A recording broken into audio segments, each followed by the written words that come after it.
Recently, I made a video about a terrible, terrible white adoptive parent adopting transracially, doing exactly kind of what I'd been condemning before, which is the process of people adopting gaggles of kids or kids of different races, kids who are disabled, kids of all these other different types of communities in order for clout, money, penance with their God, all sorts of craziness. And I wanted to take this time in this video. Welcome to my diary. I'm Tatami. Here I talk about whatever I want. And today I wanted to take time to highlight how the mindset gets skewed the second an adoptee is in the picture. An adoptee is always expected to take what crumbs they get, lick the plate up, and act like it was the best feast they ever done had. Um, I was watching another video by someone else. This one was by Dr. Grande. I actually enjoy him a lot. Don't always agree with his decisions and conclusions and thoughts. Mostly I do, though. So I was really glad that he raised awareness about this situation of people adopting a child, using them for videos on YouTube to make copious amounts of money, get sponsorships, ad revenue, etc. And then deciding he wasn't a good fit 3 full years later and giving him up. I commented on the video just saying, like, I was glad that he did it because I think it's inappropriate to adopt children for money and clout. Monetary gain either way, right? Some sort of gain, you getting something out of it. Someone had the audacity, y'all, to comment on that, saying this long-winded fucking story, blasting some adoptee they know who has autism or some other issue of disability in their brain, which causes them to have fits and tantrums that occasionally cause something to break around the house. They break things sometimes when they lose control of their body. And in her opinion, it would have been nice for that family to have used her to make money so they could replace those things around their house. Think about this. Think about this. Y'all, I have lived like rented rooms from people whose kids were straight up like meth heroin addicts, and they were still giving the kid a room in the house. Like, this is a kid who's like 40 years old. Like, this is, people will let their biological kids do the maximum, which I'm okay with. I'm not condemning in any way people who choose to indulge their addict kids. Of course they feel guilty or involved or like they need to do something.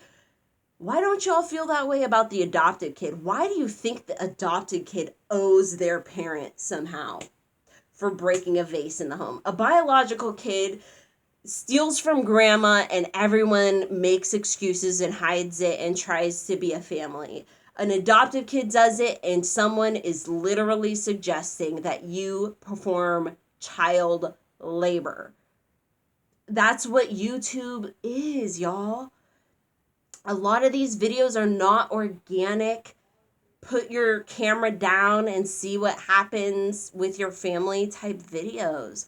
A lot of these are the camera is on and you need to dance accordingly. Shuck and jive. This is how we pay the bills.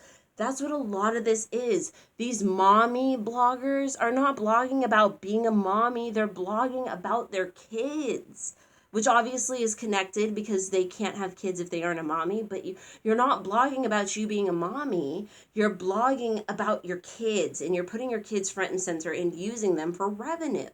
And so I think there's issues, obviously, when it's biological.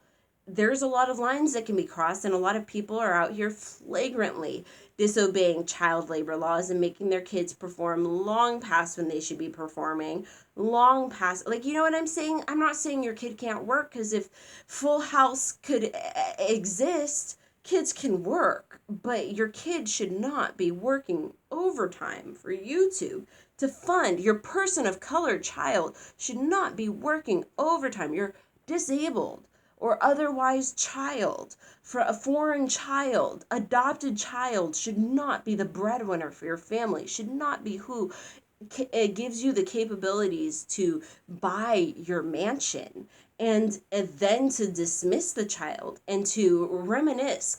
People are had the balls to tell a transracial adoptee who was advocating for, me, transracial adoptees, as well as adoptees who are adopted by people of the same race, as well as people who are overworked, people who are collected as a disabled person, right?